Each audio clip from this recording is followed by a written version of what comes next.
Well, there are a couple of situations. I'm assuming what you're asking is you've submitted your script hoping they'd be interested in making a deal. They don't already have the rights to the project, so it's a submission to try and get a deal.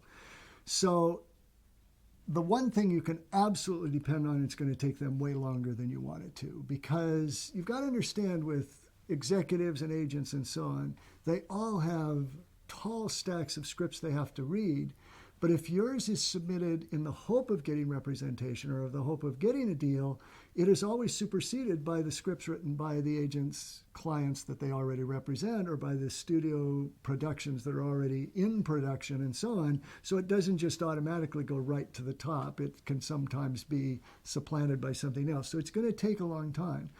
On the other hand, it doesn't mean that once they agree to read it and you send it, then you just disappear into the woodwork. The recommendation I usually make is contact the person you've submitted it to on a monthly basis. That certainly isn't so much that you're being a nag or a pest, but it is frequently enough that you're being assertive and you're not just letting it fall by the wayside or assume they're not interested. You can never assume anything in Hollywood by no contact. That you can never assume. Sometimes it means the person's busy. Sometimes it does mean they don't want to talk to you. You just keep persevering.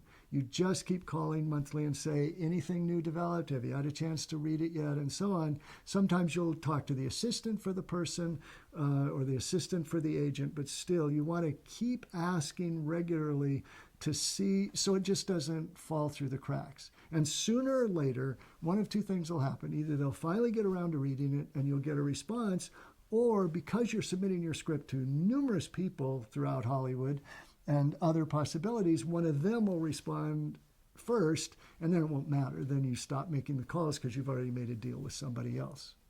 Now, you might also mean, how long should you wait if you've already made a deal for them to get back in touch? But that's sort of, you don't even have to wait a month, because if you've made a deal and turned in a script that they've paid for and you haven't heard from them, just call.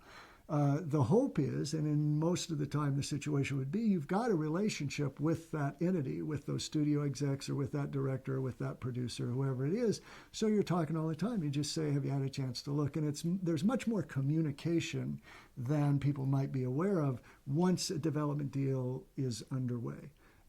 Unless it's all fallen apart or unless it's all done and then the writer is not being contacted anymore. But we don't want to think about that possibility.